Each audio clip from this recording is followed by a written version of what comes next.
Hey, thanks for joining me. We're going to continue with one of my, if not my absolute most favorite comic book series ever, and certainly not yours, because these videos don't get a lot of views. It's kind of disheartening for me to have like what's one of the best comic books of all time made, and people don't watch them.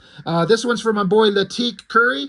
We just talked last night, man, and you mentioned how much you loved my planetary reviews. I'm like, I haven't done one in a minute. I'm going to get onto it. So we're going to get into some planetary. This is issue 16. Every cover is different. Like, and I mean, every comic book, every cover is different, but the difference in art style and meaning and vibe is completely different from the ones previous to it. Like when you see like a old school X-Men comic, the covers have a similar theme all the way through, but Planetary, it's all over the place. And that's one of those things that makes it most interesting for me. This one is kind of hard to define or explain. You know, there's some, I'm guessing, Chinese. I'm only saying that because I'm pretty sure the character inside is Chinese. I don't know if this is a human photo that they added. The hand spread out with the, you know, the fuzzy kind of element here, and then the hand shape clear to the face underneath it. It's so weird. And I love it. It doesn't make any, I don't want to say it doesn't make sense, but it's hard to define and explain, but it's neat. And so with Planetary, you know, you either know or you don't know. It's kind of hard to go back and re-explain every time on every video, but these are a team of characters that are crossing the world, digging up the secret lost history of all the weird shit that's happened in the Wildstorm universe, or at least they say the Wildstorm universe. I submit that this is just how Warren Ellis got the gig by saying, yeah, I'll do this comic for you. It's going to be set in the Wildstorm universe, you betcha. And so he gets the gig and makes this comic and proceeds to ignore literally everything about the Wildstorm universe, because fucking who cares about that shit? This is infinitely better, 1,000 times over, than any of that. And these characters, they're running across like the Monster Island with Godzilla and Ghidorah and all that shit. They're running into the classic Universal monsters like Dracula and stuff like that, Frankenstein. They run into Sherlock Holmes, and then they run into variations on comic book characters. We've seen variations of the Justice League and all kinds of different stuff. But the most important and interesting part is that the villains of the book they're called the Four. They're just an evil Fantastic Four, and they're the most interesting villains of any comic I've ever read, because of the way that Warren Ellis builds up the characters of the Four, how you never see them except in little tiny bits and pieces, and the evil things that they've done. It's so good. It's the best build up and payoff of any villain that I've ever read in a comic book that kind of can spring to mind. And then in these stories, Warren Ellis will just go off and have a side character that's shown up, and we're going to dedicate an entire issue that's mostly about something that has nothing to do with the main story really, but gets into the backstory of another character, and just taking an opportunity to indulge in some other kind of storytelling. It's so hard to kind of explain. John Cassidy, rest in peace, man. He's been dead maybe about a year by this point. His art is so unbelievably good. It's so perfect for this title, and the colors by Laura Martin, right, are perfect. Oh, I love this opening page. It's, again, I'm just assuming China.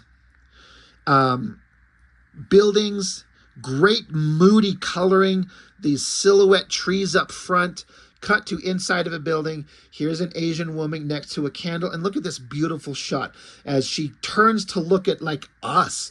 Like, look at that intense look on her face. It's almost like she's looking at us.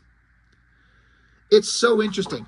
Now, if you've read the series, you probably go, well, we've been introduced to this minor character who's very, maybe evil, maybe good, who knows, but Anna Hark, the daughter of one of the greatest minds of this world from years past. Here she is, silently, and just looks. No words needed. You just feel the story moving along with the visuals. And so we get Dutch angle guy standing in the doorway. She says, "Hark, Aline, it is time for you to die."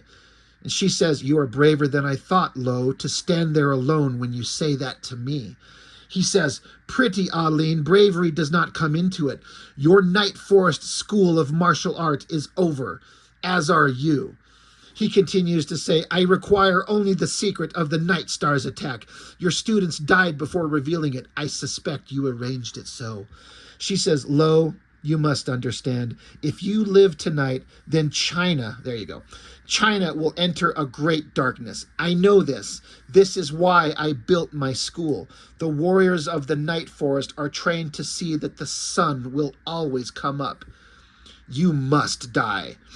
And so this bad guy here with his gross teeth, I love how the colorist emphasized his teeth so specifically.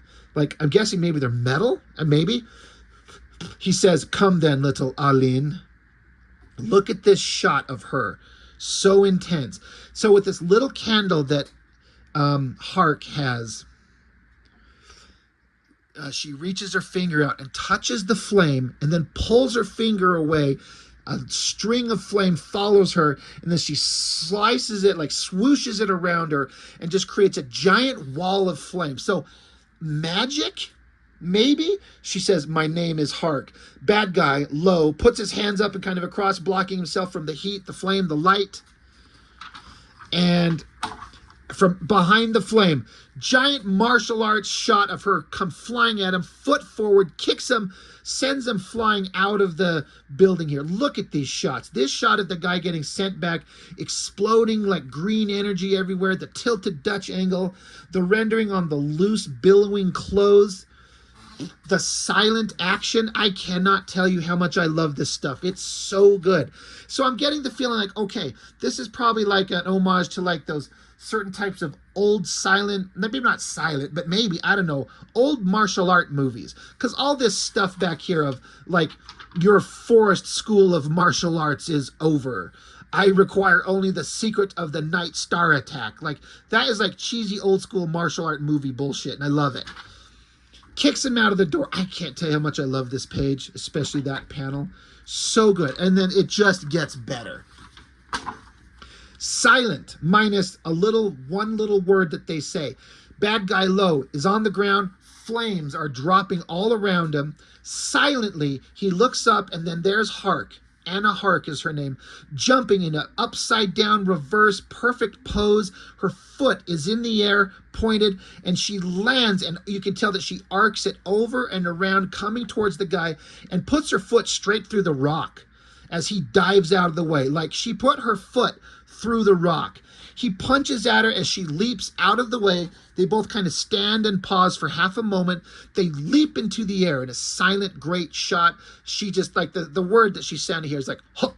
Like, she just, like that vocalization when you're doing a martial art. You know, like when Miyagi's teaching Danielson, he's like, make a voice, power, yeah, and punches. It's that kind of bullshit. He's like, hup, jump in the air. They kind of crash into each other and hit the ground. They leap into the air again. Crazy martial art poses. Their clothes billowing in the air. I love it so much. It's so cool.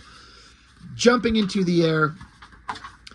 He strikes at her. She grabs his hand in a lock in her wrists and flicks them apart, sending him spinning. And then just look at this panel right here, in between the moon, as she arcs upside down, and then he is doing like one of those like slow motion wire fu, like crouching tiger, hidden dragon type slow motion air maneuvers.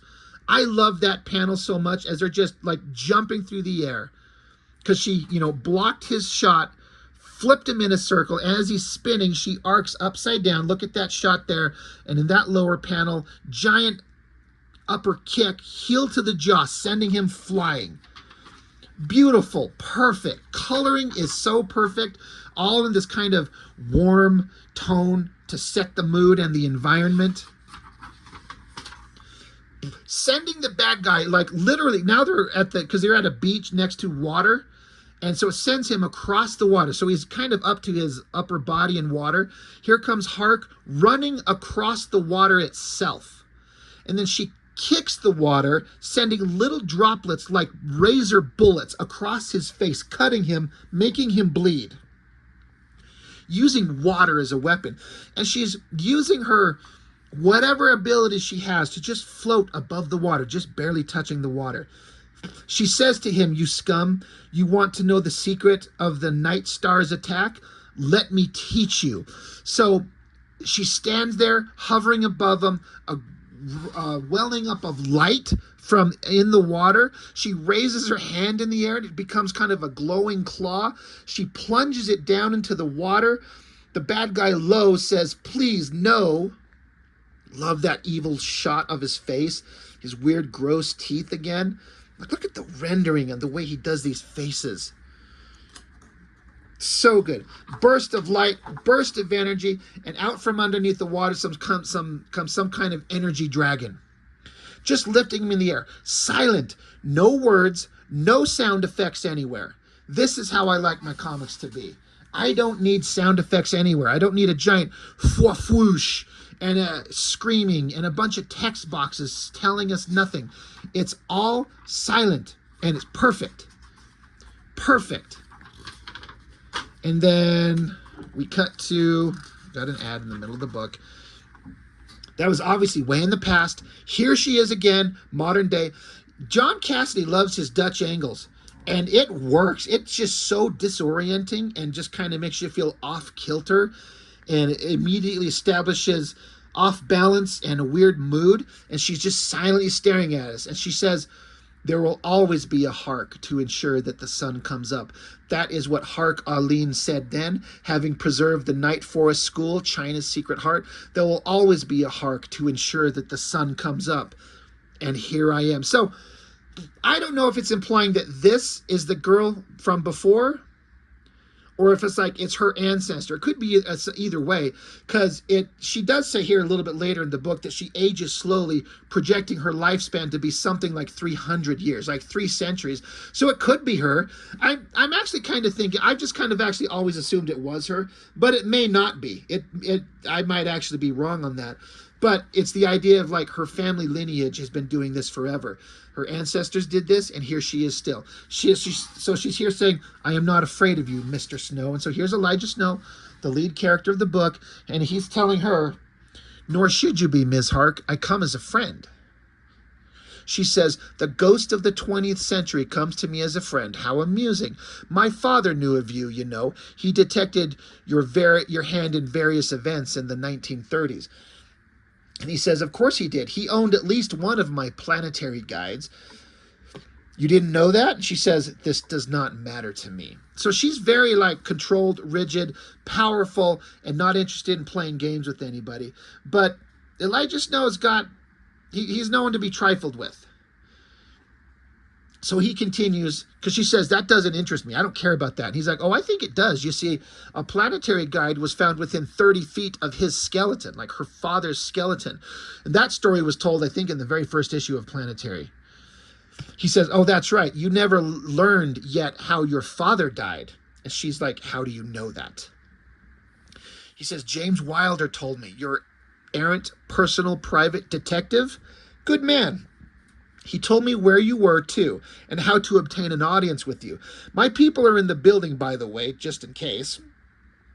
He says, "You know, James Wilder says you're a good person, but I don't think I like you very much." So Elijah Snow is here to kind of establish dominance, and he has to show, like, I'm not afraid of you, and I don't like you, and he's going to set it up. And this Anna Hark, she's no one to be messed with. Like, anyone else would be dead instantly.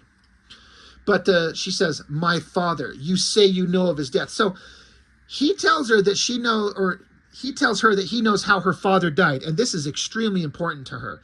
And she's like, "What do you know about my father?" But he's not going to give it up yet. He says about her father, he says, "He covered his travels very, very well. And he didn't tell you everything, did he? Did you know about his association with Axel Brass?" These are all characters that have been introduced in the book before. She says, "Tell me what you know of his death, Snow." He says, "He died ensuring that the sun would still come up, like Harks do. And if you weren't afraid of me, you wouldn't have told me that story. If you weren't well aware that I know much of what you've been doing since you took over your father's estate. But we both know why I'm here, Miss Hark. Your extracurricular activities stop here with the full and frank accounting." So he's implying, like, you know, you've been doing some good work in the world, but you've been doing some fucked up shit. And it's not going to be allowed anymore. I'm going to put a stop to it right now. He says, we have witnesses placing you at City Zero with Randall Dowling. And again, all this shit has been stuff set up in previous books. She says, I do what I have to ensure the sun comes up each morning. He says, including partnering with murderers, thieves, and torturers and betrayers. She says, I want you to tell me where my James Wilder is, Snow. And so Snow sits down in a chair and says, no. He says, I don't trust the people you hang around with. I have kept James Wilder's fate to myself and restricted your contacts to telephone conversation, precisely because the four do not need to know.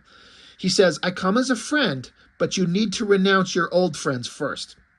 She says, who are you to dictate to me? He says, I, Ms. Hark, am the man who knows. She says, what do you know, old ghost? He says two things. I know that I can and will remove the four from this planet and put their knowledge as well as my own in the service of the people of this world. I'm on this planet with you, and it's in my best interest that the sun continue to rise each morning. This place is a launch pad for the four, one of many. Earth is no more than that to them. Join with me, and you can do Hark's work with great effectiveness. Secondly, I know about Jim Wilder, and she's got a very shocked look on her face. Like, this is kind of scary to her. He says, a Hark building bombed down to its foundations, a staged mugging whose perpetrator led Wilder right into the bomb site and literally right across the travel stone exposed by the explosion. That is all an issue of the book way back. It might be issue 3 or 4, something like that. Here we are on, what did I say? We're on 16? Yeah. So he's just talking about shit that just felt like a random issue many, many books ago we're referencing, and there's more to that story as the whole book and the series goes on. He says, your files are very well defended. It took the drummer almost a day to hack the Hark Corporation system. You didn't exactly know what was going down there, but you had heard stories and made intelligent suppositions. This was a clear attempt to create a superhuman. So he's saying, like, I know what you were doing. You found a weird thing, and so you set up this elaborate scenario to try and create a superhuman, and using a man who works for you, who you care about deeply. And so the look of shock on her face has turned into a look of intensity. Like, it looks like she's pissed. So he says, your best man, very loyal to you, very capable, your personal superhuman detective. So he's calling her out, like, you did this thing. And she says, does he know? So she's basically validating that she was trying to do a sus thing to someone she actually cares about, but she actually did this thing that could have potentially killed him, ruined his life, who knows? But she's like, does he know? And Snow says, no. She says, he's an orphan, you know. I found him at 16. Snow says, I know how that is. And so Anna Hark continues. She says, yeah, you're Ms. Wagner, of course. My father always suspected, you know. And Snow says, of course he did. Your father was a marvelous man, not always surrounded by people of his own caliber, like yourself. So now Snow, now that he's established dominance and that he's got knowledge and information over her, he's now saying that your father is a genius, usually far above those around himself, just like you. So now he's complimenting her. Like, you have great abilities and you're doing good things, but you're also involved in bad things, and it's time to get on the right side of the tracks. Here she says, I'm not aging, Mr. Snow. I predict a natural lifespan of some 300 years. Therefore, I must take the long view. The questionable activities of the four must be weighed against the technological exchange we have participated in since the 1950s. I have managed to give the world things despite the four. He says, crumbs from a very rich table. I've been in 4 Voyagers building. Just the scraps they left behind could save 1 million lives a year. That's a process the Planetary Foundation is currently deeply involved in. So he gets up and he stands with her and says, work with us. And so there are these multiple panels, and she just kind of stares at him. He just put out this kind of like, we're doing all these things. We have to renounce and step away from the four, you specifically, but we should work together. And so she's kind of silent, and one little panel here, she gives the slightest, most subtle little smile. That was the best she could do in terms of an acknowledgement of, okay, you win. Let's do this. So she smiles. And so then Snow sees it. He gets on the phone and says, Mr. Wilder, please join us in Mrs. Hark's office now. And then a crack of energy, and boom, here comes the guy. This character was established, like I said, it was issue 3 or 4, way back when. We haven't seen this guy since, and here he is. He worked for this girl. We didn't know that at the time. Somebody explained to me in the comments, this character and his design is supposed to be an homage kind of variation of some other character. I can't remember who or what, but whatever it is, I mean, that angle, John Cassidy has the ability to take characters and put them at a different angle. Again, tilted, lower angle, looking up. Look at that cape flowing everywhere, smoke and mist and ribbons all over the place. The design, the color design, silent. No sound effects, no text, no words, just visuals. Beautiful, so perfect. And Anna Hark looks at Snow, and there's this actual look of like almost like gratitude and like, I can't believe it. And so she runs off and hugs him. She says, James. He's like, hello, Miss Hark. She's like, what happened to you? As if she doesn't know. She kind of knows. She doesn't exactly know, but she kind of knows. She's like, what has happened to you? And he says, this isn't permanent. It's my aspect when I'm using my new capabilities. That's all. And she's like, I'm so sorry. And so Wilder here says, nothing to be sorry for. I was there doing my job. You couldn't have known what was under the office block, Mrs. Hark. You couldn't know what would happen. Now, Mr. Snow's been helping me out, but I've been out of touch. What's been happening with you? So he literally says, like, I know you didn't know what was there. She absolutely knew what was there. So innocent guy has kind of been taken advantage of. She clearly cares about him, but she's willing to put his life at risk and at danger to do her own kind of, follow her own plans. And he very innocently and respectably is like, it's not your fault. It's okay. I've been out of touch for a while, though. What's been happening with you? So these two are clearly very close. Not like a romantic sense. At least I don't get that.